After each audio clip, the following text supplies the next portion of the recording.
അങ്ങനെ കലോത്സവ മത്സര വിശേഷങ്ങൾ മുന്നേറിക്കൊണ്ടിരിക്കുമ്പോൾ നമുക്കിതാ അതിഥിയായി കലോത്സവ സ്റ്റുഡിയോയിൽ കൈരളി ന്യൂസിൻ്റെ കലക്കും തൃശ്ശൂരിൻ്റെ കലോത്സവ സ്റ്റുഡിയോയിൽ ഒരു അതിഥി കൂടി എത്തിയിട്ടുണ്ട്. അതിഥിയെ പരിചയപ്പെടാം. Good morning. Good morning. പേരെന്താ മോനെ? അമീൻ. അമീൻ.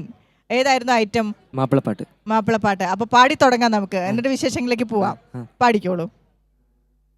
അശകേറെ തിങ്കും താനം ബക്കാത്തനിലായി അസുരാരത് പൊങ്കും ബാനം മതതെമ്പിടലായി അശുഭകൾ ഒരു തരം മധുപുറമേറി അശനമതെടുത്തുടൻ വിടണമെന്നോതി കതിർകത്ത് മൂമരയായി സമവിനാശം തണാളുബണ്ടൊരു തനം കൂടാം എണ്ടും തിരിപെരുത്ത വീടം വിട്ടോടാം എണ്ടും തങ്കറണ്ടരു മതനം പുകിന്തെ ഇതിലുണ്ടു ഹിഷാമരുതടപെടുന്തെ ഇരുമികവൊരു മതിനൊടു മതിനയ പുകന്തിടെ അതിലൊരു ഹിഷാമു ശിവേ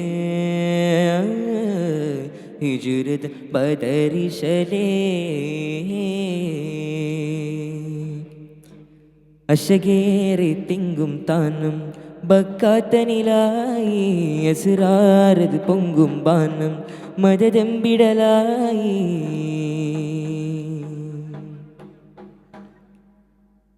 അസ്ഹബരത്വം കുബഗതിലെ അബുജഹലത്തെ പൂവിനതിലെ അടനമ്മിലവിടമെ തിരഞ്ഞിട്ട യക്കുബറിയാശവരെ ഉന്തന്മാത ചിന്തും വേളെ കൂന്തൽ തെല്ലും ചീകിലിണ്ടും ബിണ്ട് തണ്ണല്ലതിലൊട്ടുവരെ തന്നുപതു പെടുകില്ല എണ്ടും ബിണ്ടാറുണ്ടാനെ തരമതു ജഗനുടെ മതനുടെ ഗതികിട്ട് കിണ്ടൻ കൊണ്ടരിൽ ബിണ്ടാനെ ഉദ്ദികത്ത് മുമ്മറൊലി തരമതില്ല ടുള്ളിട്ട് ചത്തിക്കിത്ത് കരുതിടനോതി സഹബവരോടി മദരുടെ ഖസ്മത്തിലേ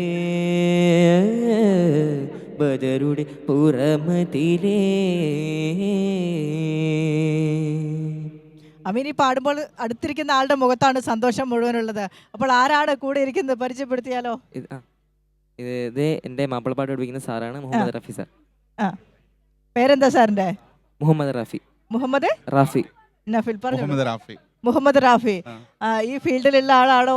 ഞാൻ 22 വർഷമായിട്ട് മാപ്പിളകല പഠിപ്പിച്ചുകൊണ്ടിരിക്കുകയാണ്.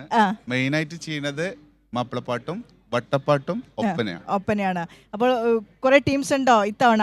ഉണ്ട്.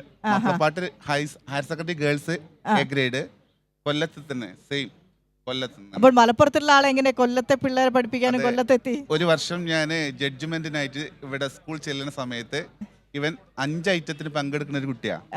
അന്ന് മാപ്പിളപ്പാട്ട് മാത്രം അവൻ പങ്കെടുത്തിട്ടില്ല, ബാക്കി എല്ലാ ഐറ്റത്തിനും പ്രൈസ് ഉണ്ട്. അപ്പൊ ഞാൻ പറഞ്ഞു അടുത്ത വർഷം മുതൽ മാപ്പിളപ്പാട്ടും കൂടി ചെയ്തിട്ട് വരണം. അങ്ങനെ ഈ വർഷം സബ് ജില്ല മുതൽ സബ് ജില്ല, ജില്ല, സ്റ്റേറ്റും പങ്കെടുത്ത് അങ്ങനെ ഒരു കലാപ്രതിഭനെ വാർത്തെടുക്കുന്ന ഒരു ഉദ്ദേശം തന്നെയാണ്. അതുകൂടിയാണ് കലോത്സവ മത്സരങ്ങൾ. കലോത്സവം എന്ന് പറയുന്നത് വേദിയിലെത്തുന്ന വെറും മത്സരങ്ങൾ മാത്രമല്ല, നിരവധി കുഞ്ഞുങ്ങളെ കണ്ടെത്തുക, അവരുടെ കലാപരമായിട്ടുള്ള സൃഷ്ടികൾ അത് വാർത്തെടുത്ത് അവരെ സർഗശേഷി പരിപോഷിപ്പിച്ചുകൊണ്ട് അവരെ മുന്നോട്ട് കൊണ്ടുപോകുക എന്നുള്ളത് കൂടിയാണ്.